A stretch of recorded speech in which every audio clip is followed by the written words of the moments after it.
Are you walking with immovable and unshakable conviction despite the pressures of life? When considering your actions or behavior within the marketplace, could one denote ethics, unwavering character, integrity to it? If you had to ask those around you if they could identify the fruit of faithfulness, would your name come up for them? Would your face come up for them?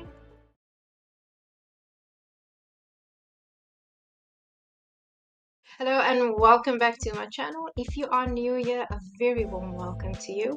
My name is Inge and I am a faith-based growth mindset coach, focusing on all things growth mindset, helping those who are called to the marketplace as faith-based professionals and helping them to cultivate a growth mindset and helping them aligning their behaviors, all that they do, all that they think and say, to align it back to the mindset of Christ and just reconnecting with the purpose that God has called them to step into and to fulfill wherever He has planted and placed them.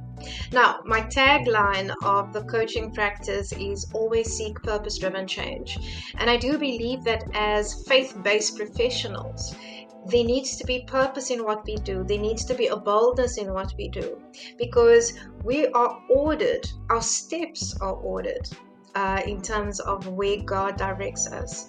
And wherever we go, we are called actually to bring about change, to bring about transformation in the environments that we are placed in. And how do we do that? We do that through praying for the environments. We do that by praying for the people that we operate in. So our very presence, wherever God has planted us, it has to bring about change.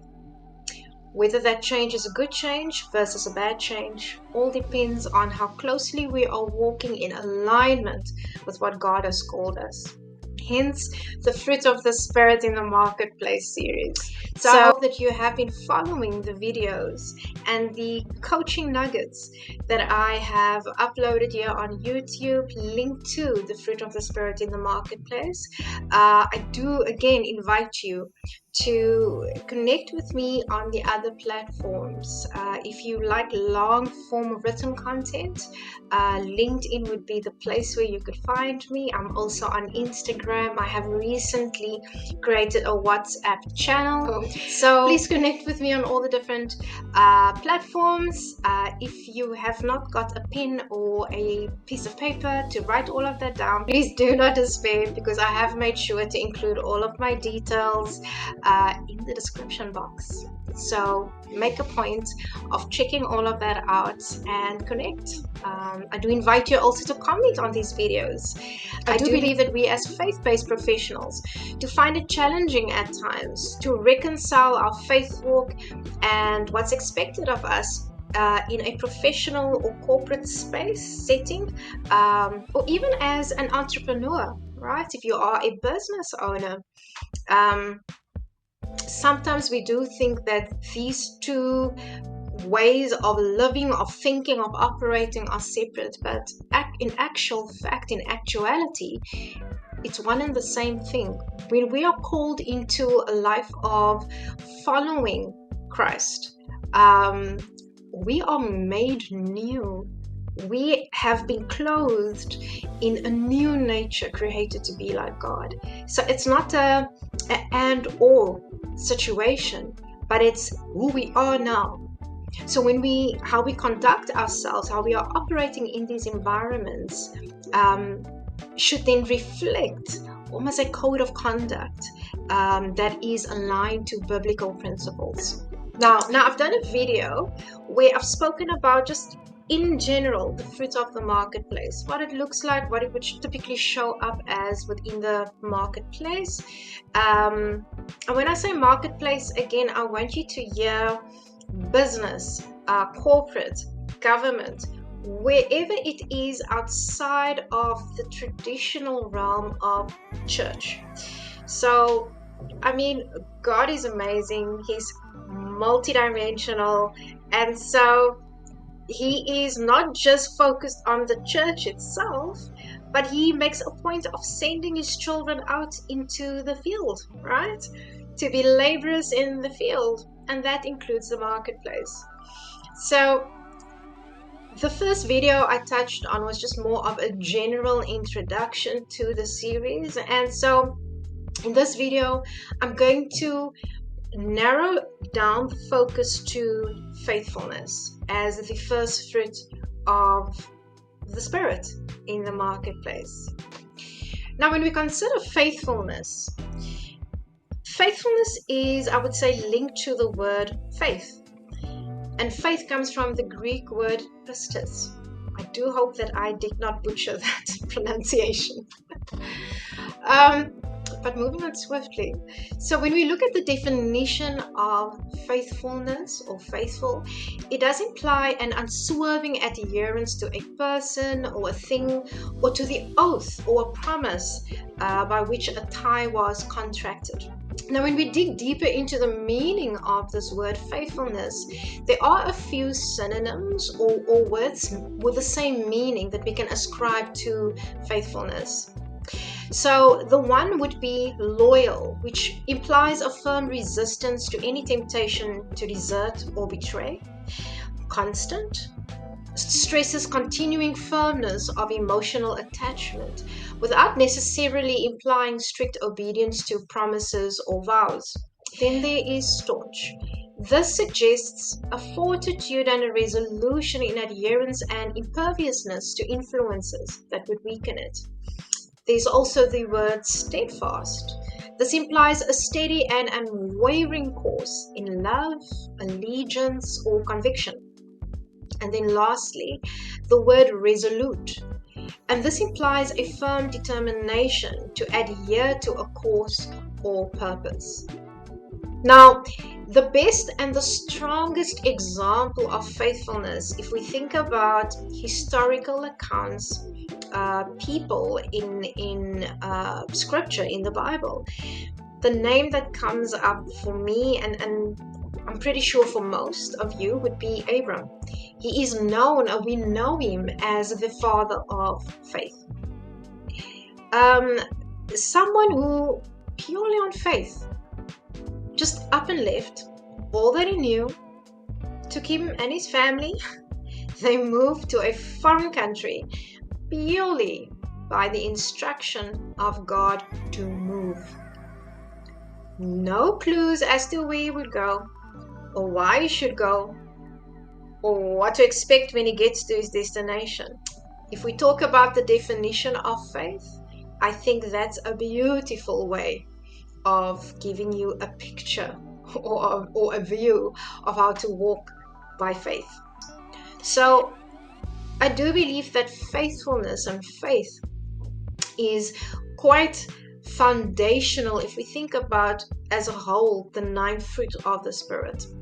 And the reason for me stating that is that our very salvation and our continued walk in the promises of God is hinged on our faith and our faithfulness to God. And in addition, the book of Hebrews tells us that it's impossible to please God without it.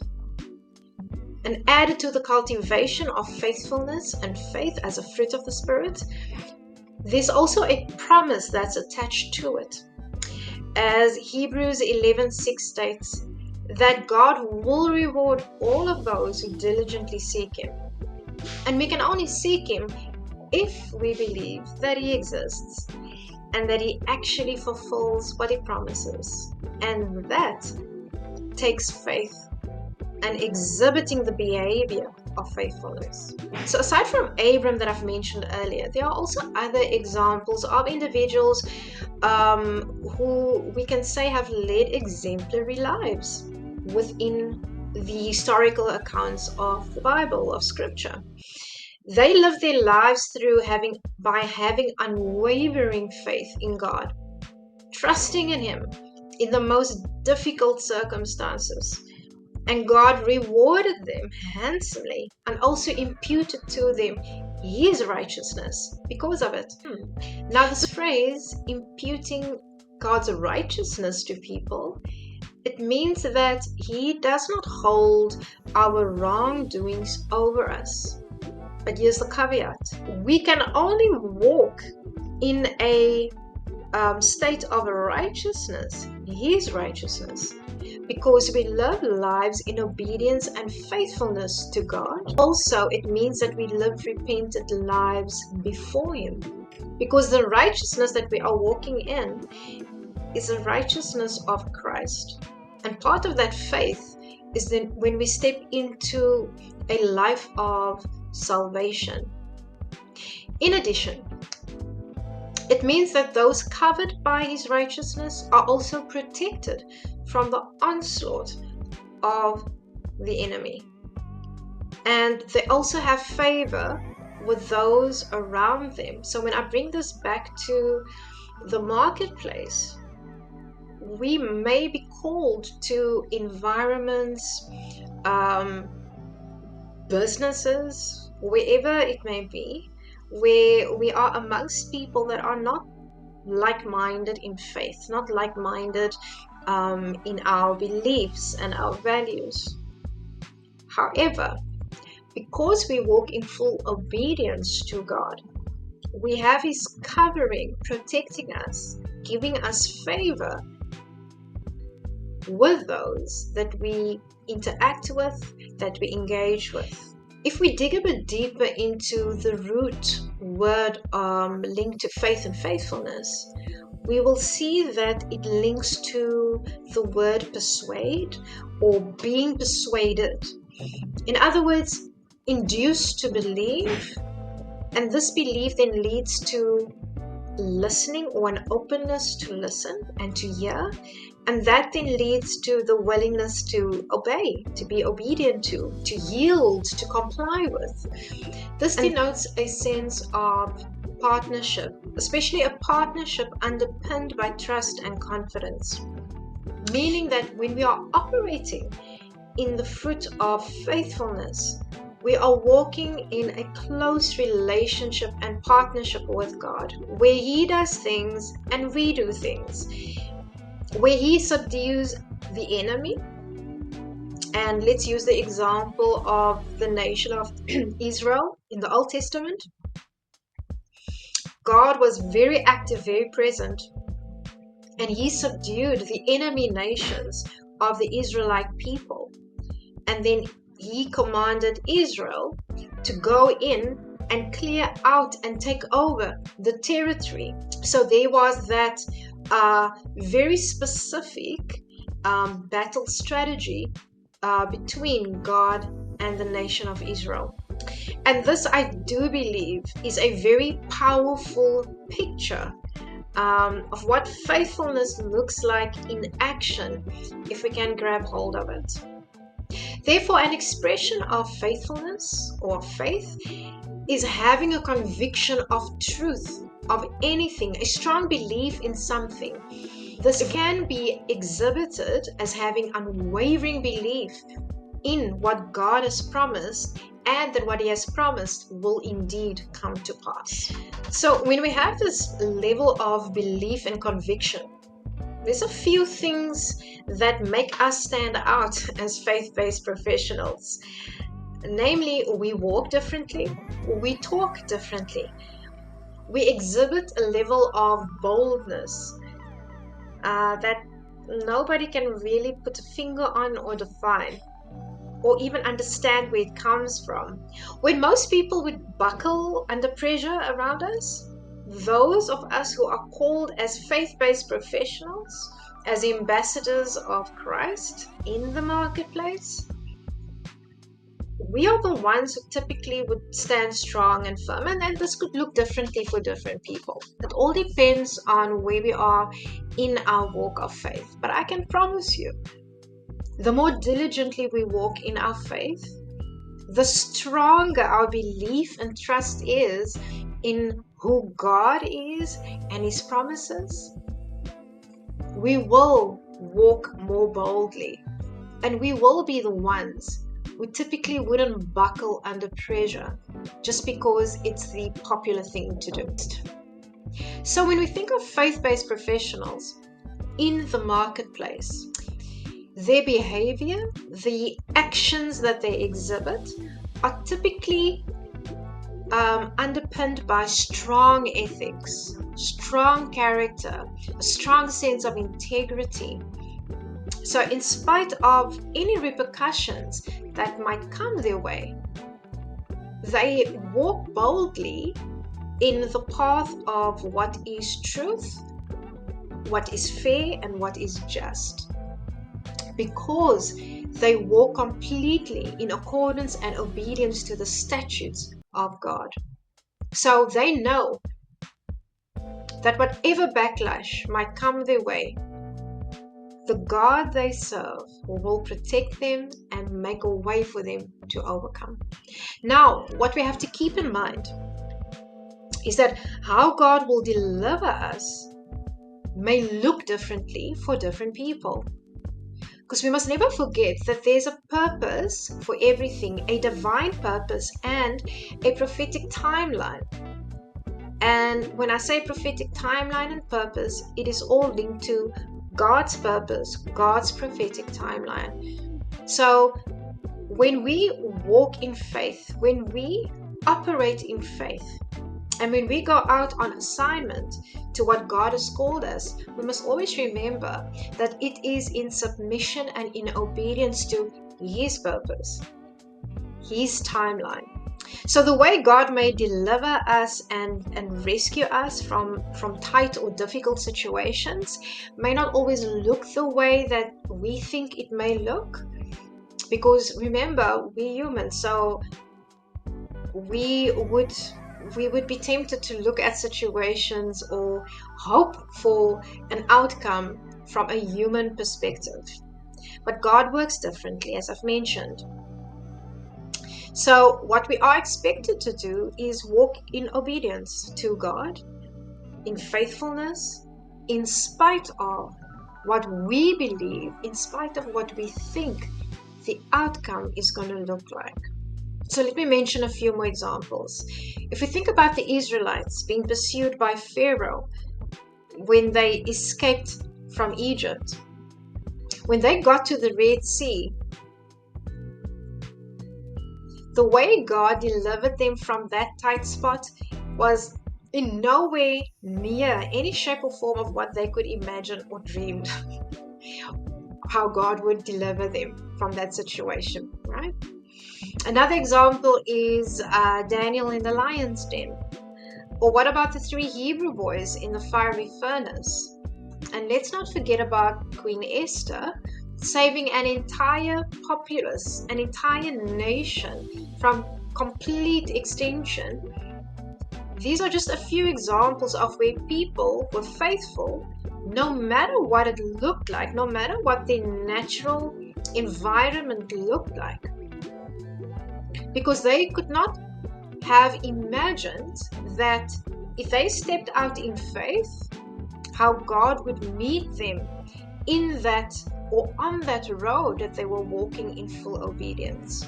And again, like I said, because we're walking in obedience to God, best believe how He comes through is in a big and miraculous way with you.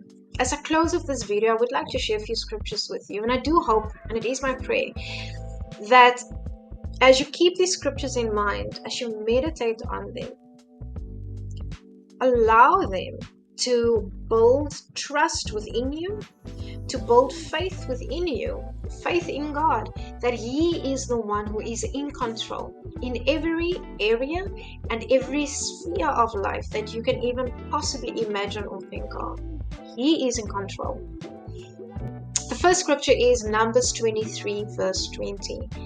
And without faith, it is impossible to please God, because anyone who comes to Him must believe that He exists and that He rewards those who earnestly seek Him. And that's also very similar to Hebrews 11:6. We have Isaiah 64 verse 4, which says, For since the beginning of the world, men have not heard nor perceived by the ear, neither hath the eye seen, O God, beside Thee, what He hath prepared for him that waiteth for Him. Isaiah 55:8, for my thoughts are not your thoughts, neither are my ways your ways, declares the Lord. Psalm 24:1, the earth is the Lord's and everything in it, the world and all who live in it. So when you do find yourself in a tight spot or in a difficult situation, and you know that you have to step out in faith and do something or say something that might potentially rub people up the wrong way, but you do know that what you need to say or how you need to say it is in the spirit of truth, it's in the spirit of fairness, and just it's doing the right thing. Be mindful also of how you do it, how you say it. We are called also to walk circumspectly, to walk with wisdom, and also we are reminded to be gentle as doves, but wise as serpents. So let me close off with this. Think about these questions, and I want you to reflect on them, because after all, these are coaching videos. And I do hope that these reflection questions will encourage your mindset to stretch and grow, to align back to the mind of Christ. Are you walking with immovable and unshakable conviction despite the pressures of life?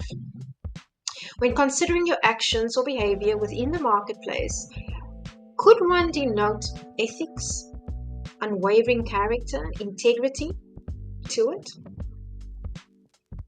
If you had to ask those around you if they could identify the fruit of faithfulness, and you don't necessarily have to call it the fruit of faithfulness, because not everybody might subscribe to the faith, but ask them if they think of somebody who walks with integrity and unwavering character,